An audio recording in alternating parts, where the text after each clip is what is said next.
প্রায় কিন্তু একটা খুব মর্মান্তিক খবর আমাদের কানে আসে, তাই না? কেউ একজন হয়তো বাথরুমে পড়ে মারা গেছেন বা গোসল করতে গিয়ে মারাত্মক স্ট্রোকের শিকার হয়েছেন। ব্যাপারটা এত বেশি ঘটে যে অনেকেই আমরা এটাকে নিছক একটা দুর্ঘটনা বলে ধরে নিই।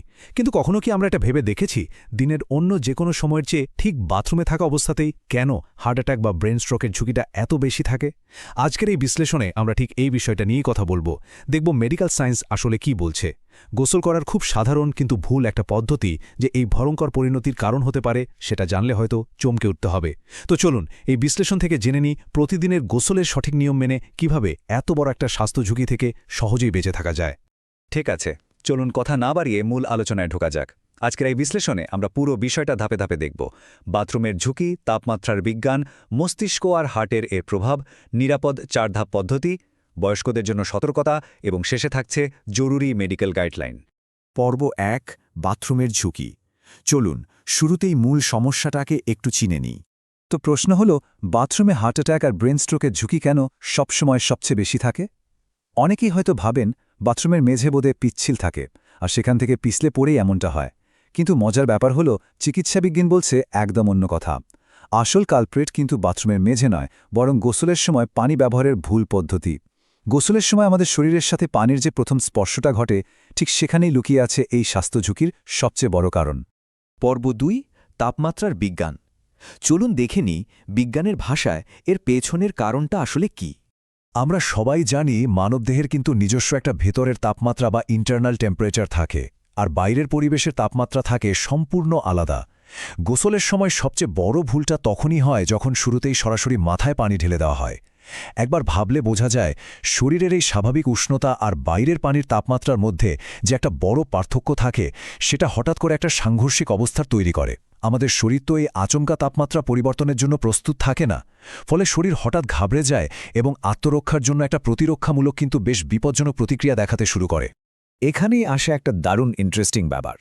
মেডিকেল সায়েন্স একটা টার্ম আছে, ভেসো কনস্ট্রিকশন। সহজ কথায় বললে, শরীরের স্বাভাবিক তাপমাত্রার উপর যখন হঠাৎ করে অন্য তাপমাত্রার পানি, বিশেষ করে মাথায় যখন ঠান্ডা পানি পড়ে, তখন শরীরের রক্তনালীগুলো নিজেদের ভেতরে তাপ ধরে রাখার জন্য খুব দ্রুত সংকুচিত হয়ে যায়। মানে রক্ত চলাচলের রাস্তাগুলো সরু হয়ে যায়। ব্যাপারটা অনেকটা একটা পানির পাইপের মতো। পাইপের ভেতর দিয়ে পানি যাওয়ার সময় হঠাৎ করে পাইপটা চেপে ধরলে কি হয়? পানির চাপ হুশ করে বেড়ে যায়, তাই না? ঠিক একই ঘটনা ঘটে আমাদের শরীরের ভেতরের রক্তনালীগুলোতেও। পর্ব 3, মস্তিষ্ক ও হার্টের উপর প্রভাব। এখন প্রশ্ন হল, রক্তনালীর এই যে আকস্মিক সংকোচন, এর ফলে আমাদের শরীরের প্রধান অঙ্গগুলোর উপর কী ধরনের প্রভাব পড়ে? এ ভেসো কনস্ট্রিকশনের ফলে কিন্তু শরীরের ভেতরে রীতিমতো একটা ঝড় শুরু হয়ে যায়।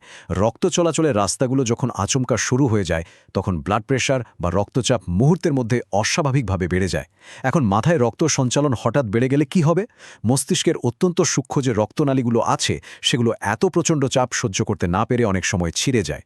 আর চিকিৎসা বিজ্ঞানের ভাষায় এটাকেই বলা হয় হেমোরেজিক স্ট্রোক।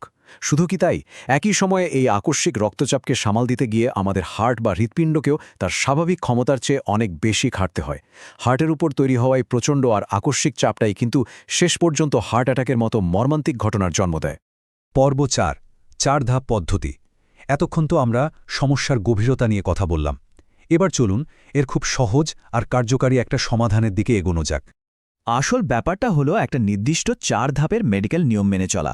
এই নিয়মটা আমাদের শরীরকে বাইরের পানির তাপমাত্রার সাথে খুব সুন্দরভাবে মানিয়ে নিতে সাহায্য করে। পদ্ধতিটা শুরু করতে হয় একদম নিচ থেকে, মানে প্রথম ধাপে পায়ের পাতা ভেজাতে হবে, এরপর দ্বিতীয় ধাপে পা থেকে হাঁটু পর্যন্ত পানি দিতে হবে, তৃতীয় ধাপে এসে ধীরে ধীরে কোমর, পেট আর কাঁধ ভেজাতে হবে, এবং একদম শেষ ধাপে এসে মাথায় পানি দিতে হবে। এই যে একটা নির্দিষ্ট সিকোয়েন্স, এটা মেনে চললে আমাদের শরীরের নার্ভাস সিস্টেম বা স্নায়ুতন্ত্র ধীরে ধীরে তাপমাত্রার পরিবর্তনের সাথে মানিয়ে নেওয়ার বা অ্যাডজাস্ট করার যথেষ্ট সময় পায়। ফলে শরীরের উপর হঠাৎ করে কোনো শক লাগে না, আর রক্তচাপও একদম স্বাভাবিক থাকে। কি খুব সহজ না ব্যাপারটা? পর্ব 5, বয়স্ক ও ঝুঁকিপূর্ণদের জন্য সতর্কতা। এই 4 ধাপ পদ্ধতিটা তো আমাদের সবার জন্যই দরকারি, তবে কিছু মানুষের জন্য এই নিয়মগুলো মেনে চলাটা কিন্তু আক্ষরিক অর্থেই জীবন রক্ষাকারী। যাদের আগে থেকেই উচ্চ রক্তচাপ, কোলেস্টেরল বা হার্টের সমস্যা আছে, তাদের জন্য এই 4 ধাপের নিয়মটা মেনে চলা একদম বাধ্যতামূলক।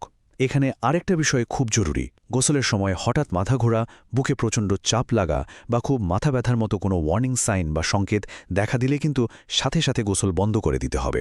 আর পানির তাপমাত্রার ক্ষেত্রে অতিরিক্ত গরম বা অতিরিক্ত ঠান্ডা পানি একদম বাদ। এর বদলে সবসময় কুসুম গরম পানি ব্যবহার করাটা সবচেয়ে নিরাপদ।